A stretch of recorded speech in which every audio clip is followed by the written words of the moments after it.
It's remarkably quiet here in Mulgai this morning. Very few people, apart from those two people who seem to be stalking me for some unknown reason. But there we go. This is Mulgai. This is the start of the West Highland Way. And the first thing you notice is that they have an official starting point, which is conveniently located next to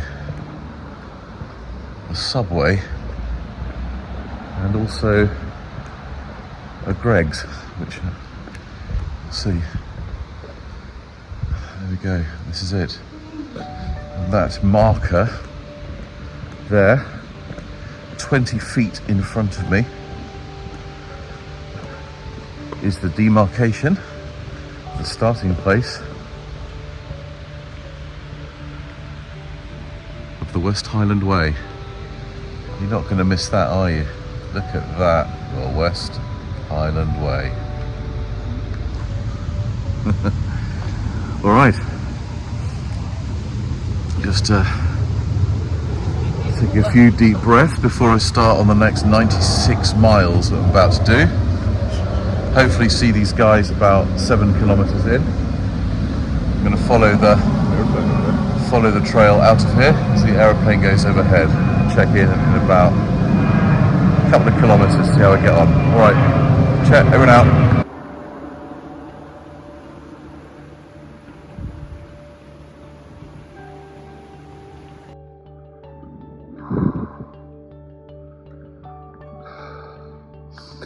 "15 minutes in, I've just stopped for a quick stretch. Beautiful, apart from the noise of aircraft coming into Glasgow Airport. That's my first obstacle of the day. I imagine it was being brought down by one of the big storms, but I'm in Mugdock Woods. Absolutely beautiful. There's no one around yet. I think I've seen a cyclist and only one other person on the trail, and they're probably going to Greggs to work to open it up for any other walkers coming through. Over and out.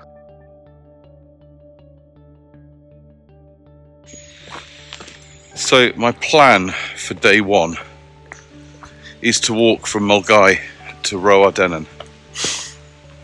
And these woods are so pretty. It's lovely. I've broken the day into 9 stages. This being stage 1 is about 7 kilometers. Well, I'm hopefully going to meet my folks on the roadside and change my shoes. The paths are fantastic, but I'm wearing a sort of intermediate walking boot, which is quite light, but I think if I can put trainers on, the ground is dry, I think I'll be able to save my feet a bit longer today. It's 43 kilometers in total, and of the 9 stages, I do have to tackle Conic Hill, which is not a big mountain by any stretch of the imagination. It's not only even registers as a Corbett. I'll have to check that. But what I don't want to do is get sore feet before I have to do that, and then spend the next 10 kilometres on Long Loch Lomond on rocky ground again and roads and what have you, with slight blisters, a slight blister, I'm wibbling already. Anyway, this is delightful. I'm about to enter the marshy section and onto the duck boards, and I think it's a sort of nice change of scene. I think I might put the birding app on, see if I get any interesting species. That could be a reed bunting. Anyway, over and out.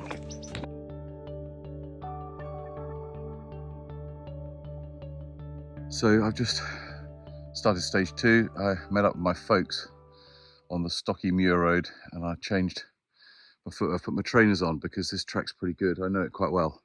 That's Dumgoyne, going up to the Campsie Fells. The weather's absolutely fantastic. It's really mild and cool, so it's brilliant. I'm walking quite quickly. What I didn't take into account with my timings of each stage is the fact that there are really lovely people who want to stop and talk. So I've just met the guy who has a beautiful house near Carbeth Lock. I've walked past it many times and thought, who lives in a place like that? And I just found out he's absolutely delightful. And I just spent 10 minutes chatting about birding apps and what he's seen on his bird table over the years. He's lived here for a good long time. Anyway, I've just met a couple of runners who are off trying to do sort of 8 to 10 mile circuits. Anyway, and when I'm away, stage 2, past Dumgoyne, past the distillery at Glengoyne as well, which I highly recommend.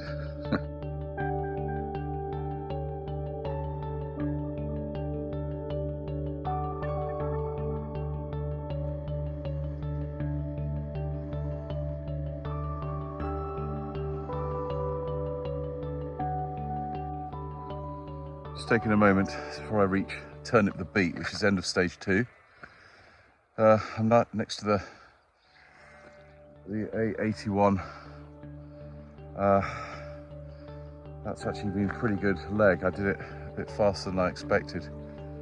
The next stage is going to be quite tricky. You may have noticed that I brought my parents with me, and they're sort of doing an orienteering thing. I'm giving them map reference numbers and they're supposed to get to various places at various times. So far so good. Although the last one they made it with a minute to spare because Mum needed the loo and had to go to the local golf club. Fortunately they were open.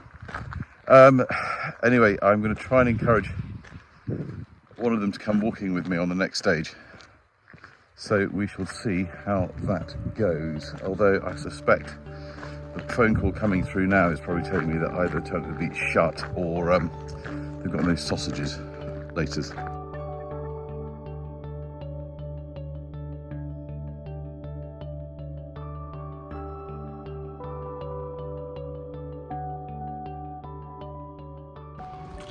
So just eaten at breakfast at Turnip the Beat. Sausagey, bagely thing. It was absolutely brilliant. A big cup of coffee. Not cheap, but absolutely ideal. I don't care, it was a wonderful thing to have. And mayonnaise and tomato ketchup. Oh, I've got a special guest with me. Yes, indeed. I've convinced my father that he needs to do the next stretch from Turnip the Beat to the Gartness Bridge. And yeah, we'll crack on and see how we get on.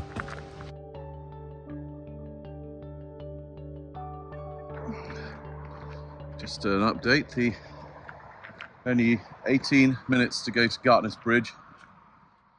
And he's doing really well. Calf muscles are pulling a bit because he's only used to doing treadmills, but really good, very impressive.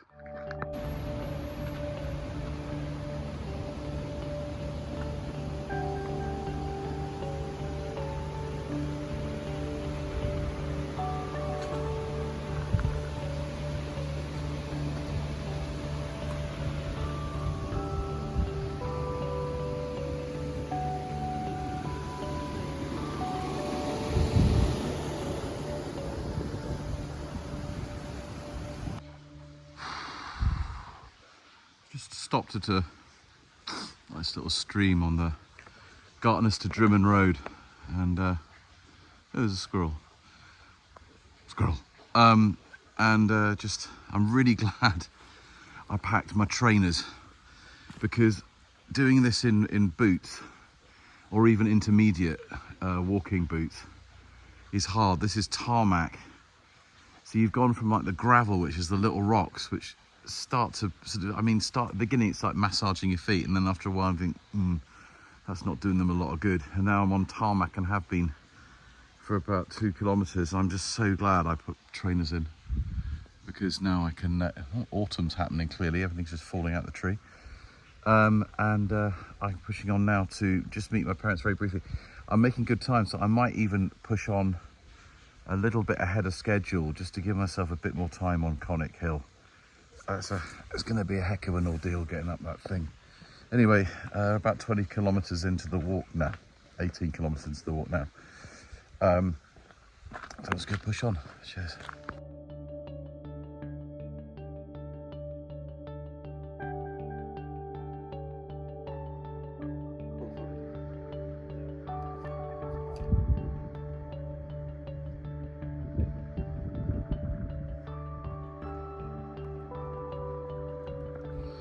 So I'm now on stage 4. You can see in the distance the iconic Conic Hill. I've given myself quite a long time to do this leg. I think I was quite sensible to do that, just to consolidate. I've got my boots on again, the sort of hybrid walking boot. It's very useful. It's a great boot, and it's just soft enough. And I'm trying to keep on the fringes of the grass as well when I walk. I've been stung a few times. It's completely normal me behaviour, but you can tell there's some nice blackberries out. I've had a few blackberries on the way past. So I'm going to go up now into the forestry area, which can always look a bit of a mess, can't it, when they chop all those trees down, but we'll see what it's like. But otherwise, going strong. A suspicion of a blister on my right foot. Let's just keep an eye on that. I've got Compeed plasters, and I've got gel things to make sure that it doesn't get too much pressure, but so far so good. About 22,000 steps, about almost the halfway mark.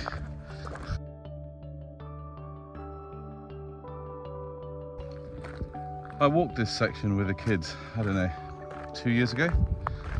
I think it was in the summer, and you had a great view of the Loch Lomond and Conic Hill, because all these trees were looked like a war zone. It was just stripped of any vegetation, all from the logging. But it's quite clear that they've planted an absolute mix of birch, willow, oak.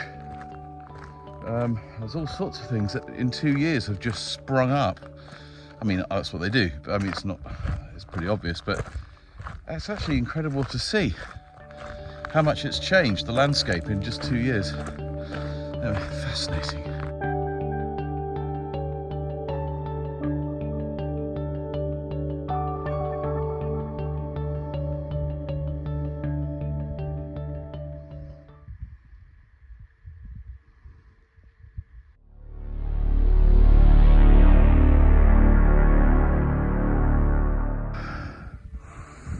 This is absolutely stunning. Still good, nice bit of cloud cover, but you really feel like now you're into Loch Lomond and the Trossachs.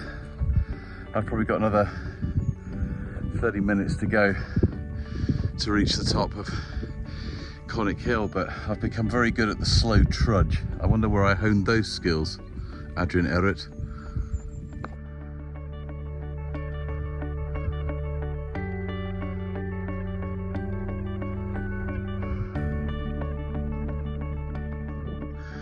Made it to the top of Conic Hill. So it's quite busy up here, it's quite nice. Good to see a lot of tourists out and about. The path's been repaired really well, so it was quite swift moving, but it's given a lovely opportunity to check out the view of the loch very well. There we go. Amazing. Absolutely stunning. And we're going to head up all the way up the east flank of that to Roadennan. I think I've done 28 k's, just over 28 k's. About 14 or 15 to go.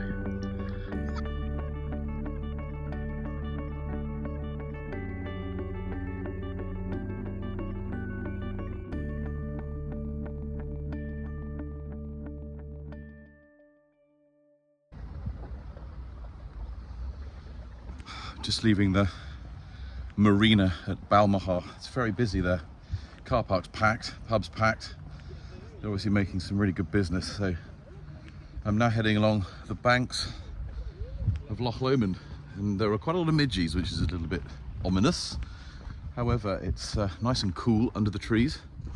The sun is threatening to break through the clouds, and I'm pushing over 30 kilometers. So my next stop is Millerochy Bay. It's only a couple of kilometers away, but otherwise my legs are feeling strong and don't seem to have any blisters yet.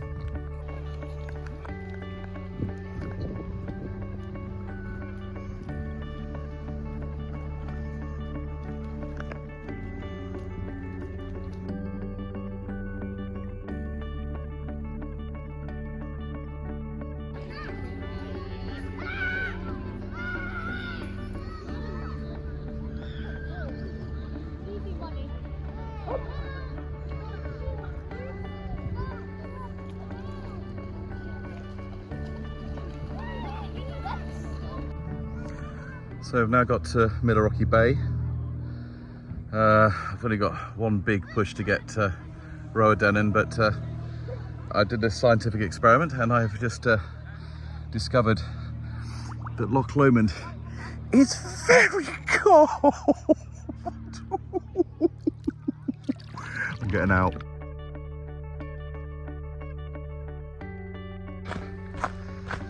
So I'm on got about an hour and a quarter to go to Roadennan. Beginning to blow a bit now. I'm tired. I'm over 50,000 steps and coming up to 40 kilometres. I've still got a bit to go to get to 40 kilometres. And I just stopped for a how's your father and got horribly midged, so I might have to stop and lather myself. But I'm now in the woods and they don't seem to be quite so bad here. Yeah, it's not something I want to go through again. It really is ideal weather for the midge. Airless, there's no wind, it's muggy, cloudy and warm, which is actually not bad walking conditions, but I can feel the midges every now and again. I'm perhaps imagining a few at the same time. But anyway, I spoke to Emily, Mick's wife, and that's just given me an extra spring in my step to complete today without any fuss. So I'm just going to perhaps have a glug of juice in a minute and then just crash on for the final hour, and hopefully there's some food at the Clansman. We'll see. We're waiting for a call from my folks to see if they've managed to get a table or if they're serving food or whatever, but I am now very hungry as well, having not really eaten much since my sausage bap at Turnip the Beat. Oh, onwards and upwards.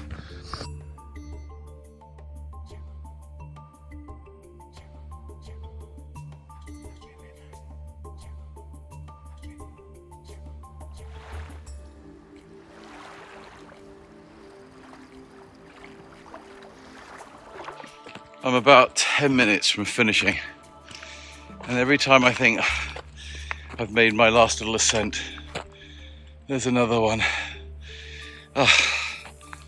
Glorious, but I'm really very tired now. I've only got 10 minutes to go before hopefully there's a fish and chip supper waiting for me, and if they've got any sense there'll be a nice pint of beer with it.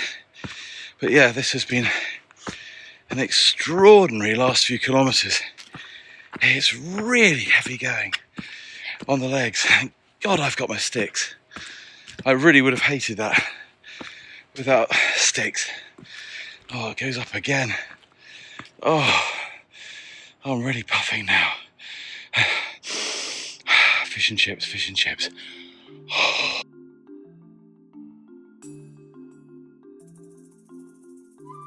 I'm back on the road now, and I've made it to the Clansman. So there's only about, I don't know, 50 metres, 100 metres to the Roadennan car park after this. So I'll have my supper and then I'll head off to the car park, maybe get my mum to do some walking with my sticks, just to the car park where I'll be dropped off tomorrow, which is, so anyway, there we go. Roadennan Hotel and the Clansman Bar and Pub. It's been a tough day, but it's given me time to think about Mick, his life, and also my life and the family. Anyway, that's a good sign, literally.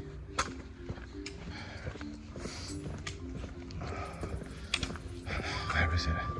Well, that's my parents' car, so hopefully they've got some fish and chips on it. Oh my God, I think sitting outside might be too much, but there's the Clansman. Over and out.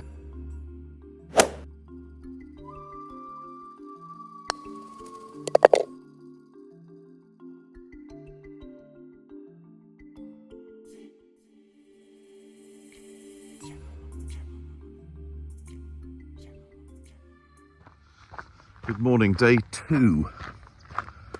And setting out, I was a bit groggy this morning with the exertions of yesterday. That's Ben Lomond up there, and behind me is the Roedennen Hotel where we had supper last night. And now I'm heading out towards Roedennen, which is not very far, it's a couple of 100 meters.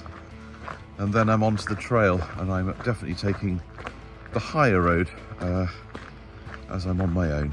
There's a more slightly treacherous one close to the water's edge, which I will not be taking, and hopefully means I should get to Inversneed in maybe 3 hours. Ta-da.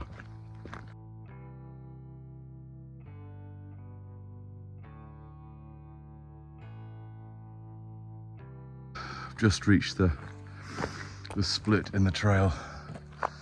You can either take the low route or you can keep on the high route. If I was doing this in 6-7 days, I would definitely take the low route and explore. I've done it before, it's really good.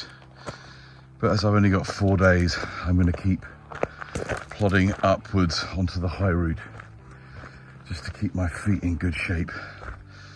Hopefully I'll be able to see the road, because Mum and Dad, who dropped me off this morning, are probably going to pass me in about 10 minutes on the other side of the loch, but I'll be well hidden in the trees.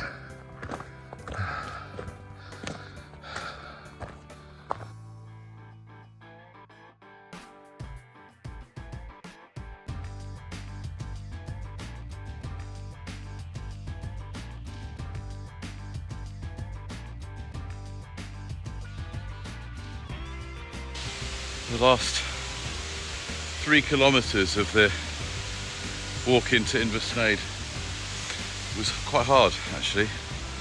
Little bridge here as I go in, there's another one over here. There was a time on the path I'd lulled myself into a false sense of security, thinking that I was really going to push myself far today. There's hardly anyone on the path. I think I overtook 2 people, that was it. That was it. So it's glorious solitude, but the last 3 kilometres I started to feel really hungry, so I was out of energy, and secondly, this bridge is a lot higher than I thought. Pretty waterfall behind me. I was thinking at one point, oh, I'm going to be in Inversneid really early, I'm doing really good time. And then towards the end, it was just, nope, I'm going to be there maybe a bit early, but I'm going to need food and some form of refreshment. I've got some stuff and bits and pieces in my pack, but perhaps not enough to see me through the next section, which I don't really want to think about at the moment, because it's really, the first bit's really hard on your ankles and on your knees. But otherwise, I've reached Inversneid Hotel.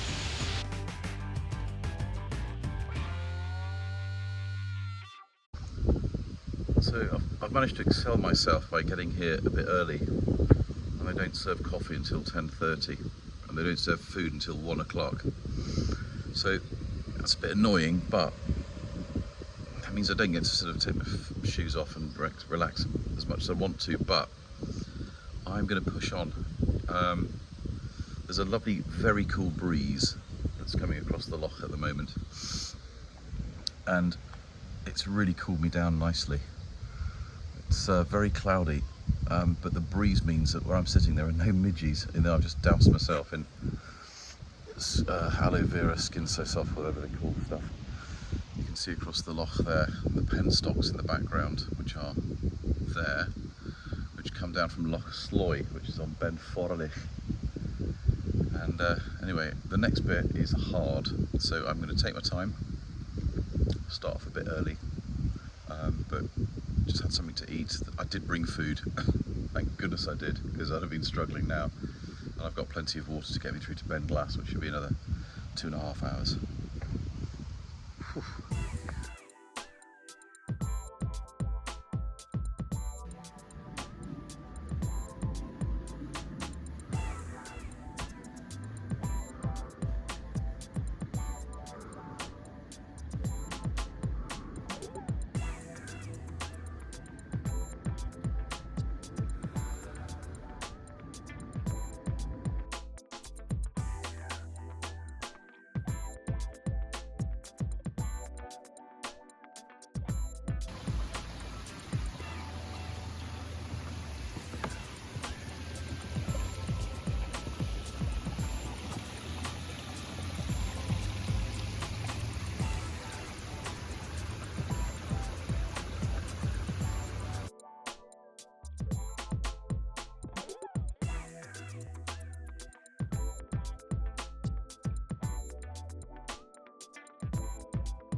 Just left the Benglass campsite. Just had a scone, jam and cream to replace some calories that I've burnt up on that last section coming over through the final throes of Loch Lomond. Now I'm heading towards Crianlarich and a rather nice pint of Tennant's as well. Just changed my shoes. I'm on a gravel path, just taking a little bit of the sting out of the boot, but just gonna have to crack on and see how far I get. I'm a bit concerned that I've taken on too much today. We'll see, but I really will make every attempt to get to Crianlarich and see where I go from there. Whew.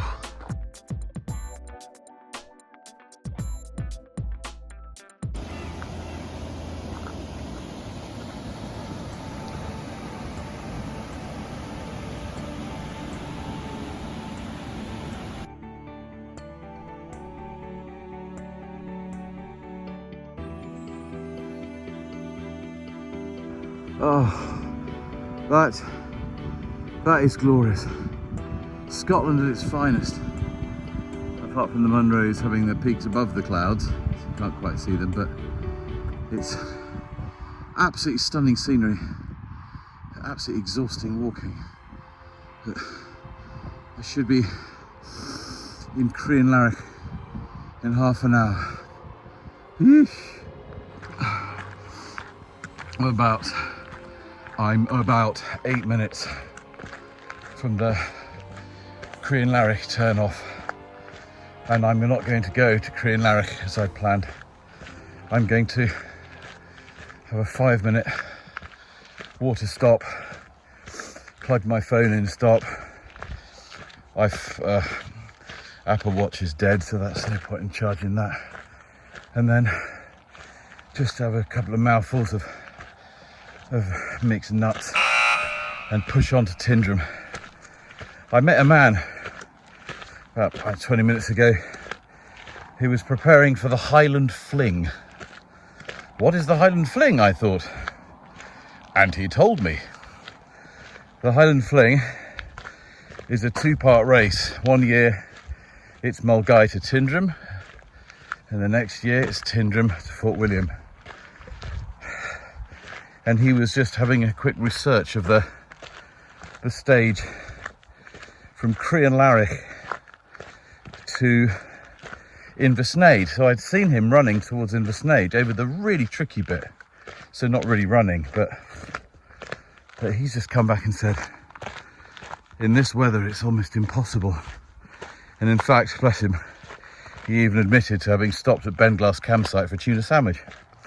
But in this weather, it's so muggy that you just lose water so quickly. Anyway, I don't know, 5-6 minutes, and I'll have a stop, and I'll set my sights on Tindrum. Over and out.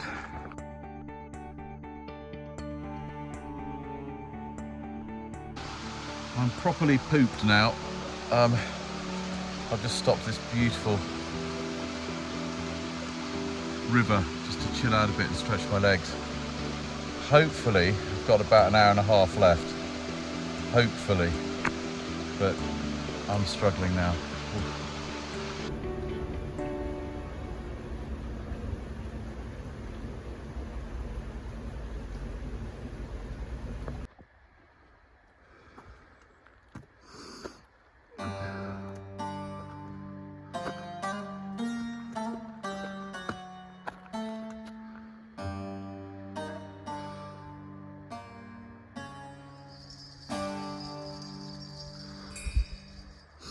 Well, if it's true or even if it isn't, that pool looks really tempting to just leap into and have a jolly good cool down.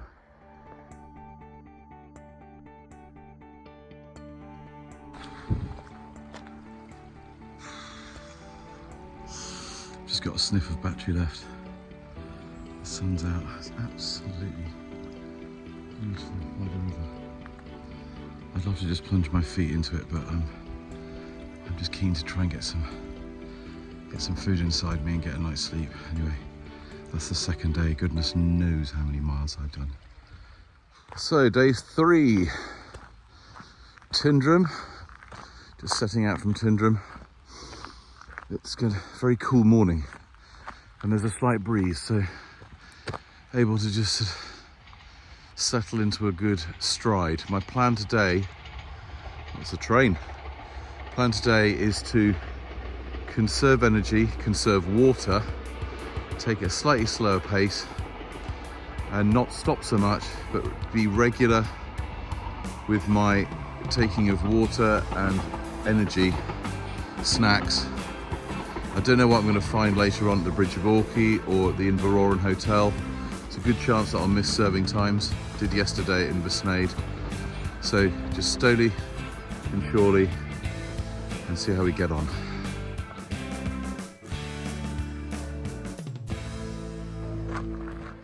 So probably about not quite halfway through the first day at Tyndrum, and this track I'm walking on is absolutely fantastic for the feet after the rigours of yesterday coming down from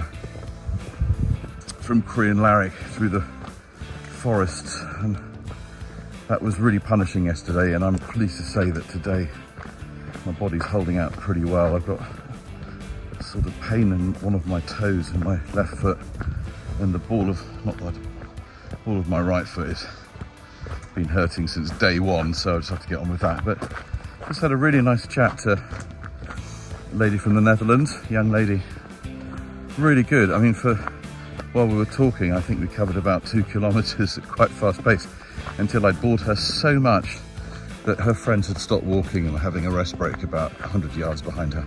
Anyway, there we go, that's me. But anyway, pushing on.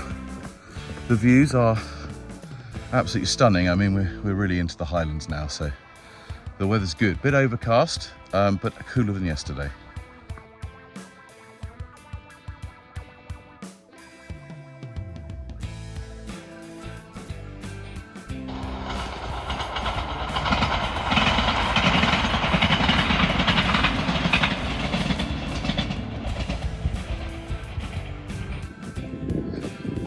Just got a couple of kilometres now to the Bridge of Orchy. I've been walking about just under 2 hours, and all my best laid plans to take this really easy and slowly and sensibly and conserve energy and conserve water. There's a shot because I keep daydreaming and thinking, and as soon as I start daydreaming and thinking and trying to quash my own anxieties about next week going to work and paying all my recitatives for Donizetti's Prima la Mamma in Düsseldorf, that's a plug, I speed up, and so I'm here pretty quickly. Anyway, we'll carry on.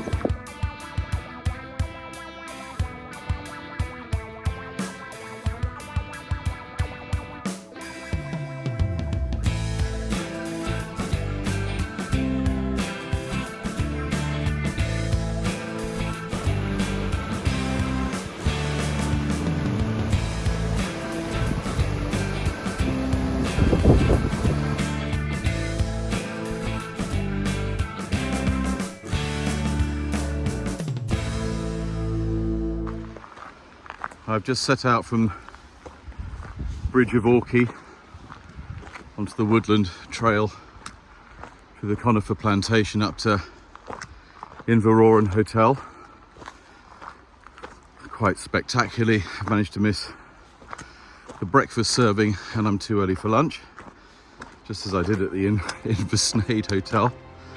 Fortunately I have snacks, and hopefully there'll be something to eat at the Inveroran Hotel, which is about 45 minutes away. So there's quite a steep ascent here, as you can probably hear. Puffing and puffing. Just changed my socks, some water, and I'm going to take the stretch nice and slowly, and I am going to stick to that now. He says.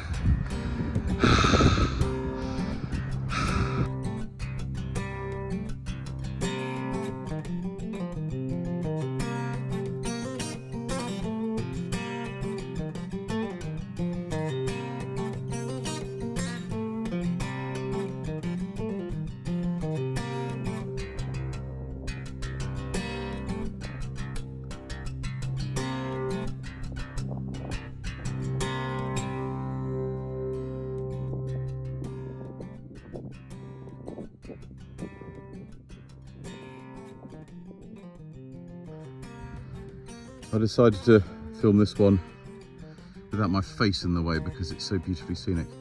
This is the Inverurie Hotel, where hopefully I will be actually able to get some food for once. It's absolutely stunning. Sun's out, occasionally blazing down on my back of my neck, so I've got my whatever you call it, snoody type thing on the back of my neck. Beautiful one.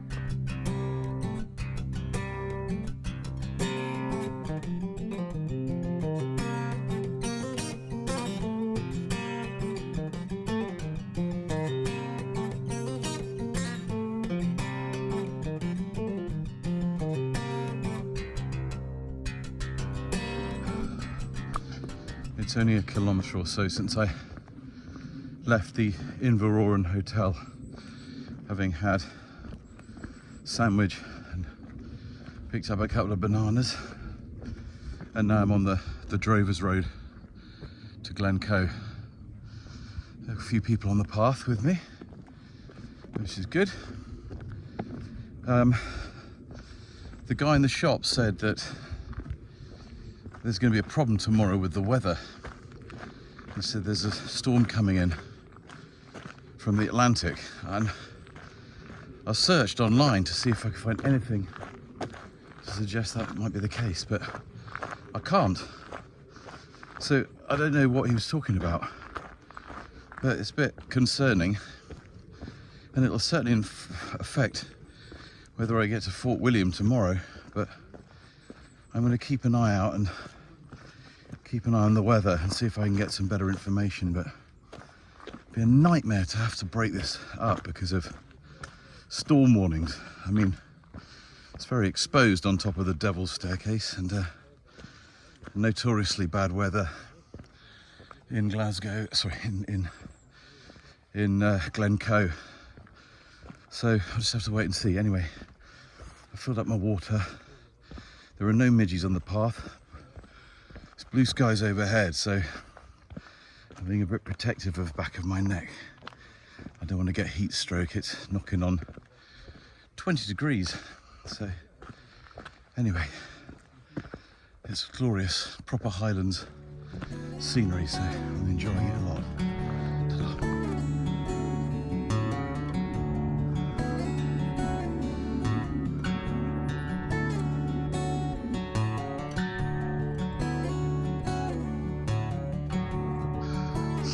I'm making really good time along this road. It's a bit punishing on the feet with all the cobbles, but if you can see the path, difficult to see, I'm not sure you can see that, goes into the distance, but I'm seriously worried about this Kinloch Leven stage if the weather's going to be bad. So I'm sort of hatching a plan, which might involve pushing a bit further today, if I can even consider the effort that might take. But I don't want the weather to come in and just destroy this. I've worked really hard for this. Anyway, it's making me anxious, but we'll push through and see how far we can get today.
So we've made the decision with me and my parents, who would have had to have dropped me in Kinloch Leven tomorrow, which is a heck of a journey for them, especially as they're on pick-up duty at school in Glasgow.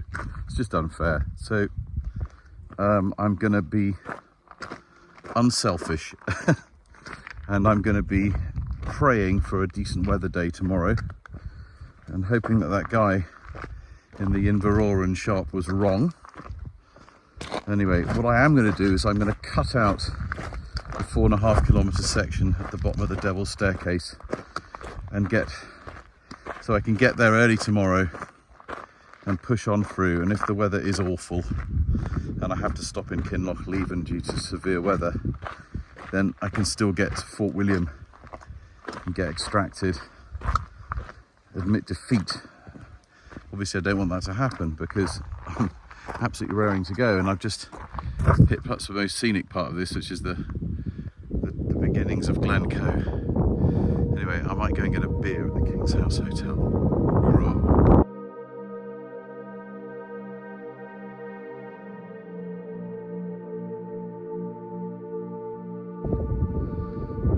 It just has to be one of the most iconic views ever at the base of Glencoe.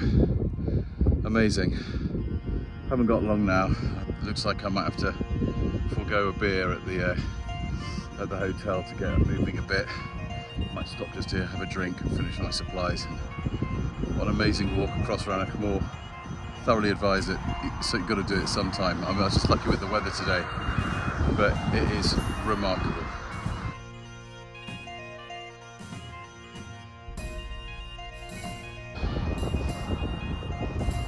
Any thoughts of perhaps taking on the Devil's Staircase and getting Kinlochleven have evaporated? My legs are tired, I've just twinged my right knee, so the most sensible thing to do is know when to give up. I've done an extra 4.5 k's, or almost anyway, when we get to the end of this path. Put it on so tomorrow will be substantially, well, 4.5 k's shorter, and I just have to wait for the weather forecast to see what's going to go on. Lap of the gods, as they say.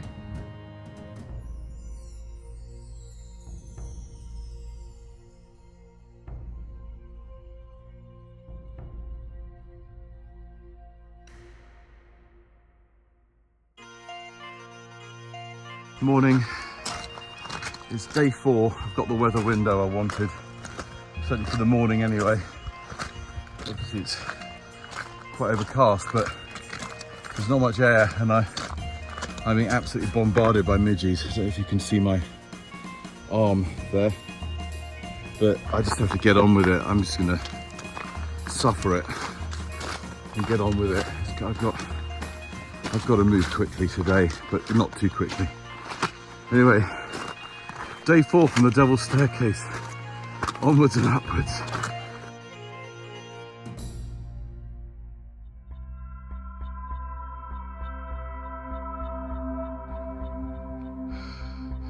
Good morning. It's 8:21 a.m. It's the 4th day of the West Highland Way, and I've just come from Glencoe up the Devil's Staircase. Did it in 35 minutes, and now I'm making my way to Kinlochleven. And I just want to thank you all who've supported the appeal for St Francis Hospice, who looked after my brother in the last weeks of his life. He was so caring, so supportive, and they need all the help they can get. And I just want to thank you all. On my way to Kinlochleven, I've got to make up some ground, and the weather looks like it might be closing in. Ta-da.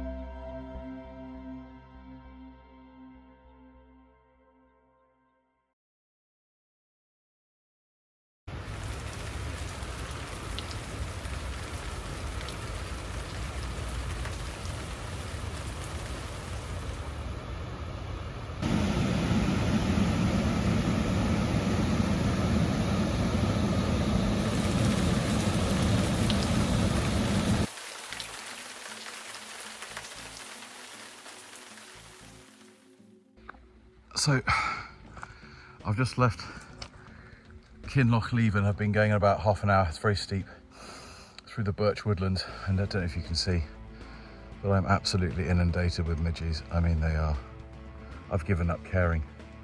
I suppose when I'm wearing them like a badge of pride now, I'm going to be absolutely pockmarked. They are absolutely appalling. Anyway, I'll keep moving and try and get rid of them all. Bye-bye.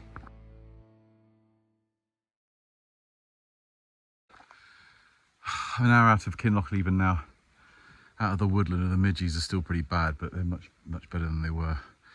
I don't know who that guy was yesterday who told me there'd be a huge storm front coming in, but I've been very lucky.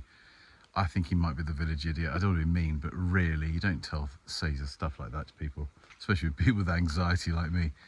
Anyway, the path's much nicer now, so I'm going to try and make some good speed and try and get rid of these midges. They're not fun.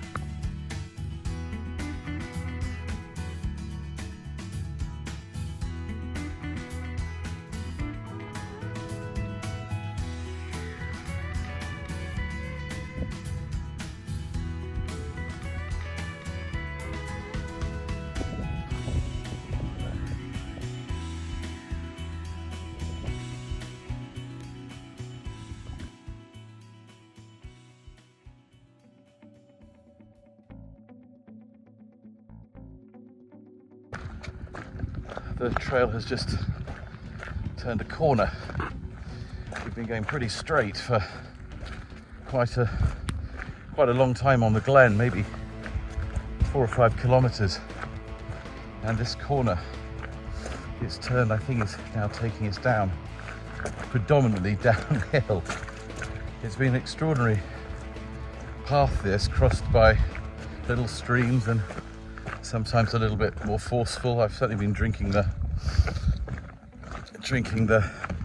stream water, but now we're heading down, and I think we've only got 13 kilometers to go, which means we've covered 142 kilometers in 3.5 days. So not far to go. Just make sure I don't twist my ankle or pull a hamstring. And I might try, as soon as I get some signal, I might try and book that train.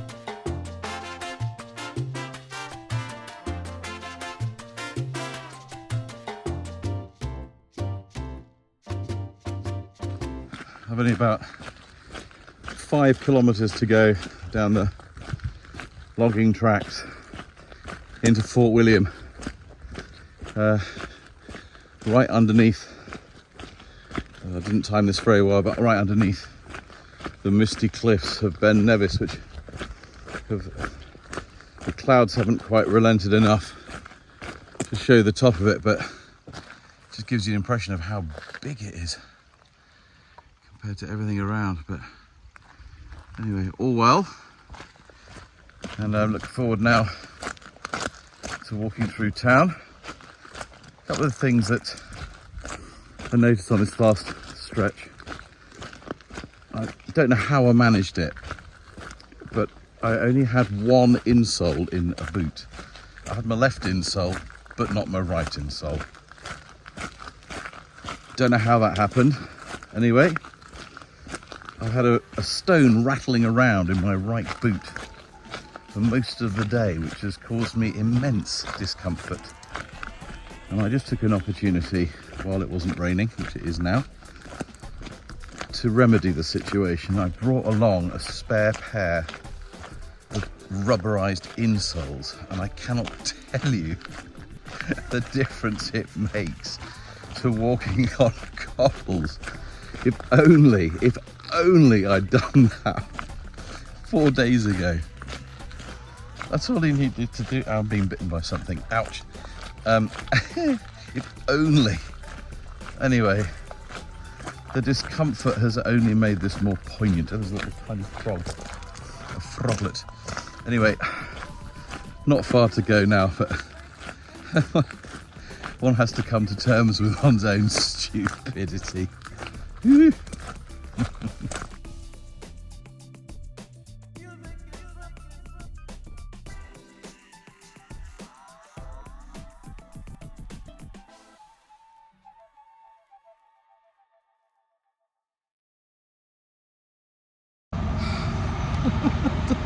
I've done it. I've finished it. Thank you so much for all your help, all the money we've raised. It's absolutely incredible. Having an extraordinary time. There's been some real highs and some pretty big lows, but there we go. It's been a wonderful experience, and I just want to thank you all on behalf of this man here who put it all together. And yeah, just it's been extraordinary.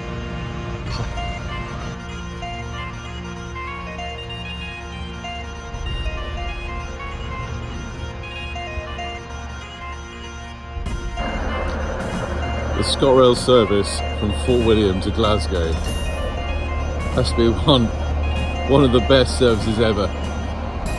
The views are incredible. And then of course there's the Cali sleeper, which is very expensive.